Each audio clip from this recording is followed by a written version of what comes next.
সেটা হচ্ছে আরাকান কেন্দ্রিক রোহিঙ্গা মেজরিটি যে এরিয়া আছে সেই এরিয়াতে একটা ইন্ডিপেন্ডেন্ট আরাকান স্টেট করার প্রস্তাব আজকে আমরা দিয়েছি। আসসালামু আলাইকুম রহমতুল্লাহ বরকাতু। একান রোহিঙ্গা বা এন্দে জানিবাল্লা বুলি শূন্যদে বহুত বা এন থাকিব বাংলাদেশের জামাত ইসলামত তরফতো চাইনার কমিউনিস্ট পার্টির লয়রে রোহিঙ্গা কমল্লা বুলিয়রে একান আজাদ স্টেট সাইয়েদে ইয়ানর কনফারেন্স মিডিয়ার থ্রু বাংলাদেশের জামাত ইসলামর পার্টির তরফতো হিতারার মগজাবানি জাহির গজ্জে দে ইয়ানরে শুনিছ যে জিনিসান রোহিঙ্গা কমতো বেশা বেশি ইয়ানরে থাকিওর হামগরি ফারন দরহার হিন্দিল্লাকান খবর তোমারা হানে ফোনে রাখো। আসসালামু আলাইকুম ওরহমতুল্লাহ বারকাত। China political party, China communist পার্টির সাউথ এশিয়া রিজনের যিনি ডিজি ডিরেক্টর জেনারেল গত 3 দিন ধরেই বাংলাদেশে সফর করছেন, আপনারা দেখেছেন। এর ভিতরে বিভিন্ন রাজনৈতিক দল, পেশাজীবী সংগঠন, সরকারের প্রতিনিধি, আমাদের ইন্টেলেকচুয়ালস এবং সাংবাদিক নেতৃবৃন্দের সাথে তারা বৈঠক করেছে। আজকে বাংলাদেশ জামাত ইসলামী ডেলিগেশনের সাথেই তারা বৈঠক করেছেন এবং আমাদের জামাত ইসলামীর যে ডেলিগেশন, সেই ডেলিগেশনে আজকে আমাদের সাথে আছে আমার ডান থেকে মোহাম্মদ সেলিমউদ্দিন, আমাদের কেন্দ্রীয় নির্বাহী পরিষদের সদস্য এবং ঢাকা মহানগর উত্তরের সভাপতি। তারপরে আছেন নুরুল ইসলাম বুলবুল, ঢাকা দক্ষিণের সভাপতি এবং আমাদের নির্বাহী পরিষদ সদস্য।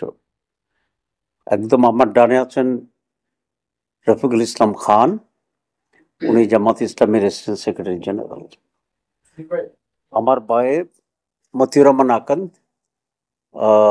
আমাদের নির্বাহী সদস্য এবং জামাতের কেন্দ্রীয় প্রচার সম্পাদক। এরপরে আছে অ্যাডভোকেট জুবায়ের, উনি আমাদের পার্টির assistant secretary general.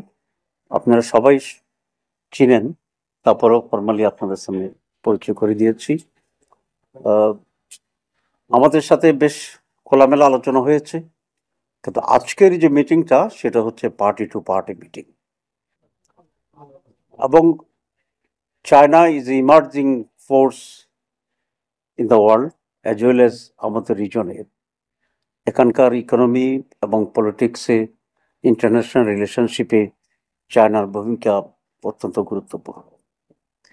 Bangladesh Jamaat Islami যেহেতু একটি inclusive Islamic liberal Democratic party এবং আমাদের প্রিন্সিপাল পলিসি হচ্ছে জামাত সকলের সাথে একটি সুসম্পর্ক করতে চায়, সরকারি লেভেলে এবং বেসরকারি লেভেলে।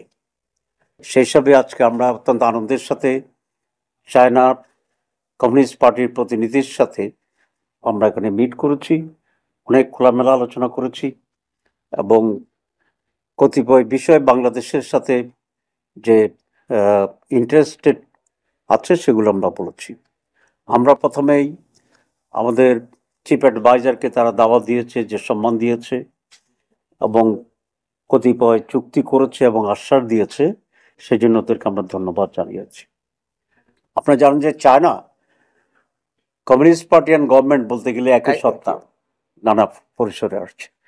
সুতরাং আমরা আশা করি যে চায়নার সাথে government to government, Jamaat Islami to government, peoples to people, party to party যে রিলেশন, সেটা আরও এনহ্যান্স হবে, আরও বৃদ্ধি পাবে।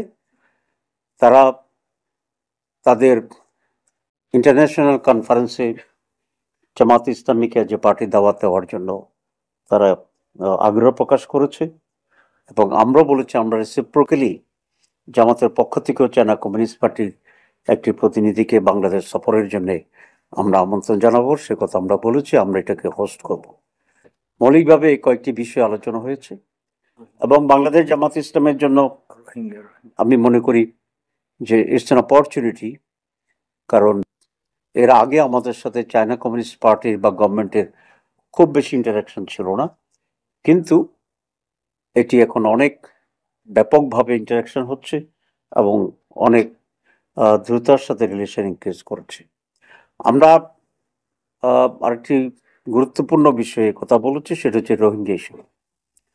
এবং আপনারা জানেন যে 11 মিলিয়ন বা 12 মিলিয়ন রোহিঙ্গা এখন বাংলাদেশে আছে। সরি, এটা 12 লাখের মতো। হ্যাঁ হ্যাঁ 12 লাখ রোহিঙ্গা। তারা অত্যন্ত মানবতার জীবনযাপন করছে। আমরা বলেছি যে ফুড, ক্লোথিং এবং মানবতার শেল্টার এটা কোনো সমাধান না। সমাধান হচ্ছে রোহিঙ্গাদেরকে তাদের নিজ ভূমিতে রিপেট্রিয়েট করা। এবং সেজন্য আমরা একটা প্রস্তাবও দিয়েছি, সেটা হচ্ছে আরাকান কেন্দ্রিক রোহিঙ্গা মেজরিটি যে এরিয়া আছে, সেই এরিয়াতে একটা ইন্ডিপেন্ডেন্ট আরাকান স্টেট করার প্রস্তাব আজকে আমরা দিয়েছি। এবং চায়না এখানে সবচেয়ে বেশি বড় ভূমিকা পালন করতে পারবে, কারণ বার্মার সাথে, মিয়ানমারের সাথে চায়নার খুবই বড় ধরনের রিলেশনশিপ আছে। এবং একটা ইন্টারন্যাশনাল যদি রিপেট্রিয়েট কমিটি থাকে, যারা সকলে মিলে এই সমস্যার সমাধান এখানে করতে পারবে। তো তারা বলেছে আমাদের এই নিউ প্রপোজাল যেটা হচ্ছে Arakan Muslim state with the Rohingyas, এটা তারা গভর্নমেন্টের কাছে বলবে এবং এই ব্যাপারে তারা উদ্যোগ গ্রহণ করার জন্য চেষ্টা গ্রহণ করবে। এই ছিল আজকে মূলত আমাদের